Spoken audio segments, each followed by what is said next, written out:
Hi friends, welcome back to our channel. Today red gram price. Friends, ఈ వీడియోలో మనం కర్నూలు వ్యవసాయ మార్కెట్లో ఈరోజు ఉల్లిపాయ ధరలు ఎంత పడుతున్నాయి, స్టాక్ ఎంత వచ్చింది, దాని గురించి అయితే ఈ వీడియోలో తెలుసుకుందాము. ఈరోజు డేటు 21వ తారీఖు 1వ నెల 2026 సంవత్సరం.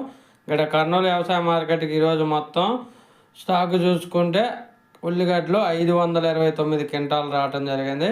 529 క్వింటాల్స్. ఒక కింటా అంటే 100 కేజీలు. నేను చెప్పే ధరలన్నీ 100 కేజీలు.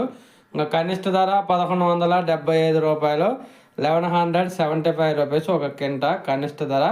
అలాగే మధ్యస్థ ధర 1635 రూపాయలు, 1635 రూపీస్. అలాగే గరిష్ట ధర టాప్ ధర 1735 రూపాయలకి అయితే కొనుగోలు చేస్తున్నారు. 1735 రూపీస్కి అయితే కొనుగోలు జరుగుతున్నాయి కర్నూలు వ్యవసాయ మార్కెట్లో ఈరోజు ఉల్లిపాయ ధరలు. ఒక పేజ్ వీడియో వస్తే లైక్ చేయండి, షేర్ చేయండి, కామెంట్ పెట్టండి. Thank you.